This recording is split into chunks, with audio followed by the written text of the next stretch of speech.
3D का नाम सुनने पर आपके ज़हन में मूवी या फिल्मों के बारे में विचार आता है। क्या आप जानते हैं कि 3D, 2D और 1D क्या होता है?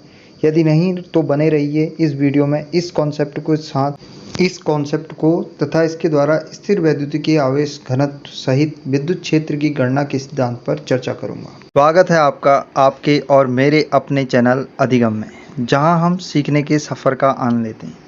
चलिए शुरू करते हैं आज का सफ़र। जिस भौतिक जगत में रहते हैं उसमें वस्तुओं को हम अधिकतम 3 विमाओं में देख सकते हैं। एक रेखा के रूप में, एक पृष्ठ के रूप में और एक आयतन के रूप में। एक विमा अर्थात वन डायमेंशन, अर्थात यदि किसी वस्तु में एक विमा हो तो उसे वन डायमेंशन कहा जाता है। और सरल शब्दों में जिसमें केवल लंबाई हो। रेखीय, यदि वस्तुओं में 2 विमाएँ हों तो 2D या 2 डायमेंशन अर्थात लंबाई चौड़ाई, जिसमें आपके नॉर्मल टीवी की स्क्रीन या मोबाइल स्क्रीन जिस पर आप ये वीडियो देख रहे हैं, ब्लैक बोर्ड और भी बहुत से आपके चारों ओर की वस्तुओं। यदि वस्तु में 3 विमाएँ हों तो उसे 3D या 3 डायमेंशन कहते हैं। लंबाई, चौड़ाई और ऊंचाई, जैसे क्रिकेट की बॉल या बल्ला या किसी किताब, बहुत सी वस्तुएं जिसमें 3 विमाएँ हों, इन्हीं के क्रम के अनुसार हम उनको 1D, 2D और 3D कहते हैं। रेखाओं के साथ साथ हम पृष्ठों और आयतनों को भी वितरण कर सकते हैं। उदाहरण के लिए मैं एक मैजिक क्यूब लेता हूं, जिसमें आप स्पष्टतः देखते हैं कि रेखा का विभाजन और उसके 6 तलों, पृष्ठों का विभाजन तथा प्रत्येक आयतन का भी विभाजन किया गया होता है। रेखा के प्रत्येक छोर का 3 भागों में, प्रत्येक पृष्ठ का 9 भागों में और संपूर्ण आयतन को 27 भागों में विभाजित किया गया है। जब रेखा का विभाजन डिस्ट्रीब्यूशन किया जाता है तो इसे रेखीय वितरण अर्थात लीनियर डिस्ट्रीब्यूशन कहा जाता है। जब पृष्ठ का विभाजन किया जाता है तो इसे पृष्ठीय विभाजन अर्थात सरफेस डिस्ट्रीब्यूशन, और आयतन में विभाजन करने पर इसे आयतनिक विभाजन अर्थात वॉल्यूम डिस्ट्रीब्यूशन कहते हैं। यह बात थी विमाओं के विभाजन की। यदि इसी प्रकार के पदार्थों में आवेश अर्थात चार्ज का वितरण डिस्ट्रीब्यूशन किया जाए तो उन्हें क्रमशः रेखीय आवेश वितरण लीनियर चार्ज डिस्ट्रीब्यूशन, पृष्ठीय आवेश वितरण सरफेस चार्ज डिस्ट्रीब्यूशन और आयतनिक आवेश वितरण अर्थात वॉल्यूम चार्ज डिस्ट्रीब्यूशन कहा जाता है। आइए अब आवेश घनत्व को समझते हैं। प्रति एकांक इकाई पर आवेश को आवेश घनत्व कहते हैं, यानी कि जो भी उसकी इकाई है, चाहे लंबाई हो या क्षेत्रफल हो या आयतन हो, इनके प्रति एकांक पर निहित आवेश को ही आवेश घनत्व कहा जाता है। यह 3 प्रकार का होता है। प्रथम प्रकार के आवेश घनत्व को रेखीय आवेश घनत्व कहते हैं। माना किसी चालक की कुल लंबाई L है और Q आवेश समान रूप से इस चालक में वितरित है, तो रेखीय आवेश घनत्व को कुल आवेश को जब कुल लंबाई से विभाजित किया जाता है तो रेखीय आवेश घनत्व प्राप्त होता है, यानी कि कुल आवेश बट्टे कुल लंबाई Q/L। इसका मात्रक कूलाम पर मीटर होता है। और इसी प्रकार यदि Q आवेश किसी पृष्ठ जिसका क्षेत्रफल A है पर समान रूप से वितरित है तो पृष्ठीय घनत्व का मान कुल निहित आवेश बटे कुल क्षेत्रफल होगा, अर्थात Q/A, जहां A उस पृष्ठ का क्षेत्रफल है। और इस प्रकार इस पृष्ठीय आवेश घनत्व का मात्रा कूलाम पर मीटर स्क्वायर से दिया जाता है। यदि Q आवेश किसी आयतन V के समान रूप से वितरित हो तो आयतनिक आवेश घनत्व कहलाता है, अर्थात कुल निहित आवेश बट्टे कुल आयतन, यानी कि Q/V से ज्ञात किया जाता है। इस प्रकार इसका मात्रक कूलाम पर मीटर क्यूब होता है। तो ये तो थी चर्चा इनके बारे में। चार्ज डेंसिटी अर्थात आवेश घनत्व समझने के बाद हम जानते हैं कि कैसे उस वितरण से, आवेश वितरण की सिद्धांत से हम किसी पृष्ठ, रेखा या आयतन द्वारा विद्युत क्षेत्र की तीव्रता ज्ञात करते हैं। आइए शुरू करते हैं। सबसे पहले जिससे हम कूलाम बल निकालते हैं, तो कूलाम बल का सूत्र मैंने पिछली वीडियो में आपको बता दिया था। वो था F=1/4πε0 Q1Q2/r², जहाँ ये कांस्टेंट थे और ε0 निर्वात की विद्युतशीलता थी। तो अंत में जब हमको एक फॉर्मूला प्राप्त हुआ था तो वो हुआ था कि हमने प्रति एकांक आवेश पर लगने वाले बल को विद्युत क्षेत्र की तीव्रता गणित किया था। अब इसमें आप देख रहे हैं इस फॉर्मूले में E इक्वल टू 1/4πε0 Q/r²। तो जब वितरण की बात आती है, जब समान रूप से किसी पृष्ठ, लाइन या फिर आयतन में कोई भी आवेश वितरित होता है तो उसे हम उन आवेश घनत्वों के संबंधित आवेश घनत्वों से प्राप्त कर लेते हैं।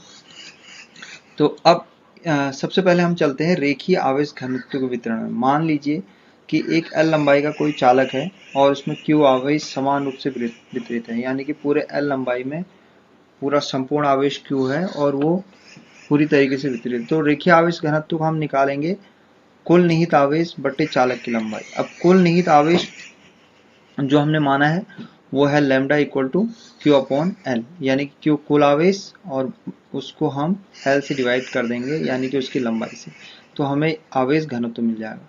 अब इस उपरोक्त समीकरण हम अगर Q का वैल्यू निकालें तो Q की वैल्यू आ जाएगी, जो L है यानी कि लंबाई है वो दाएं पक्ष से बाएं पक्ष में जाएगी तो ये गुणित हो जाएगी, तो Q बराबर हो जाएगा लैम्डा L।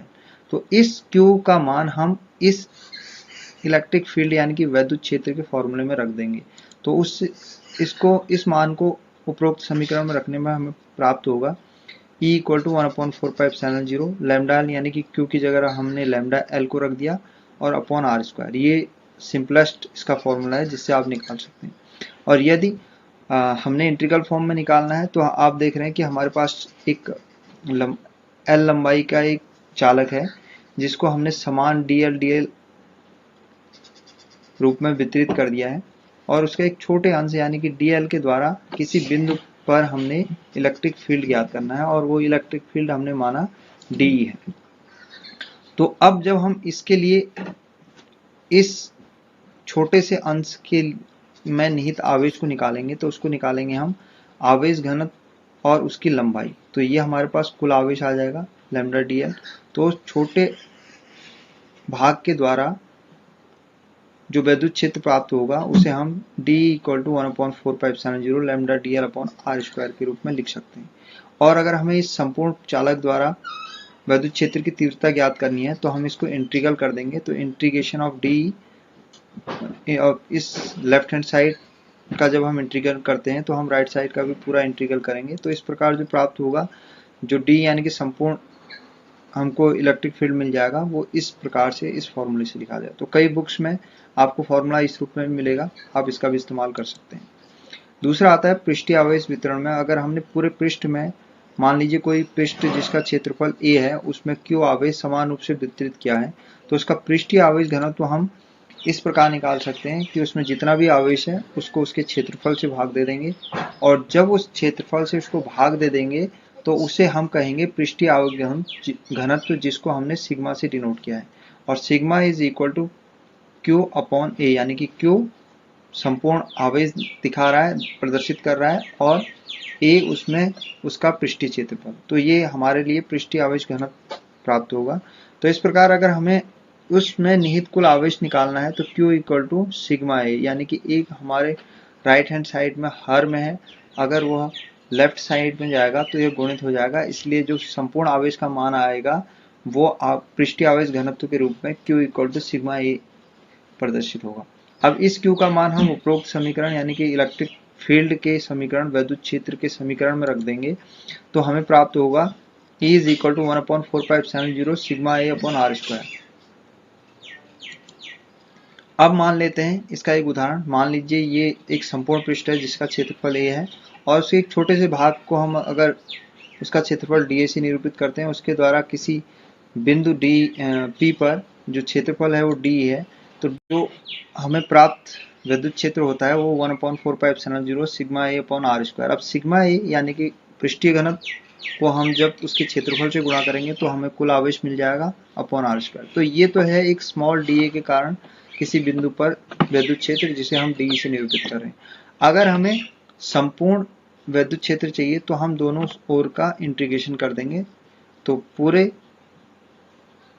A सरफेस के कारण जो तीव्रता होगी वो हो जाएगी sigma D equal to integral 1/4πε0 sigma dA upon r²। तो इस प्रकार जो हमें प्राप्त हो विद्युत क्षेत्र हो जाएगा E equal to integration of 1/4πε0 sigma A upon r²। तो इस फॉर्मूले का भी हम प्रयोग कर सकते हैं।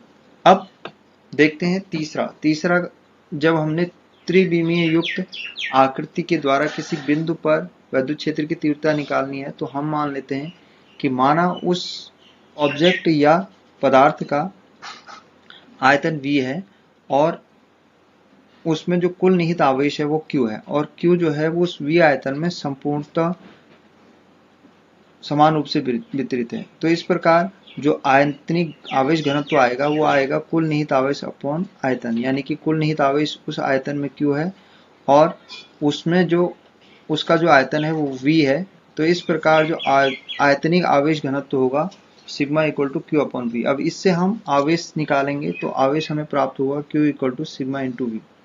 तो अब इस Q की वैल्यू हम ऊपर इस उपरोक्त समीकरण में रख देंगे तो हमें इलेक्ट्रिक फील्ड यानी कि विद्युत क्षेत्र प्राप्त हो जाएगा, जिसका मान हो जाएगा E इज इक्वल टू 1/4πε0, और इस Q की जगह मैंने ये वैल्यू रख दी sigma into V, sorry rho into V, तो rho into V upon R square. तो ये एक फॉर्मूला हो जाएगा।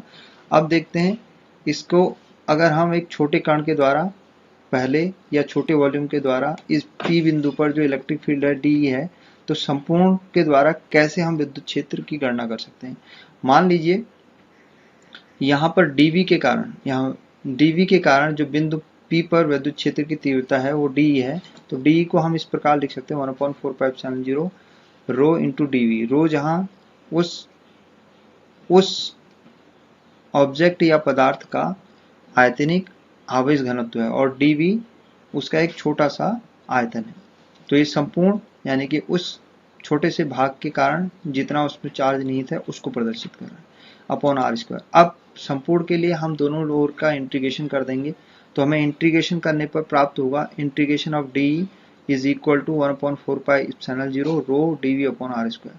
तो इसको अगर सिंप्लीफाई करें तो D यानी कि संपूर्ण इलेक्ट्रिक फील्ड को हमने E से प्रदर्शित करा है और जो राइट हैंड साइड की क्वांटिटी है, राशि है, वो उतनी रहेगी। तो इस फॉर्मूले से हम किसी भी त्रिविमीय आकृति या आयतन से किसी बिंदु पर विद्युत क्षेत्र की तीव्रता। उम्मीद है मेरा ये वीडियो आपको पसंद आया होगा। अगर आपको पसंद आया तो लाइक कीजिए और अपने दोस्तों और ज़रूरतमंद को शेयर कीजिए और मेरे इस चैनल को सब्सक्राइब कीजिए ताकि मैं इसी प्रकार की जानकारी फिर से ला सकूं। तब तक मिलते हैं एक छोटे से ब्रेक के बाद। एंजॉय कीजिए। Goodbye. देखने के लिए धन्यवाद। नमस्कार।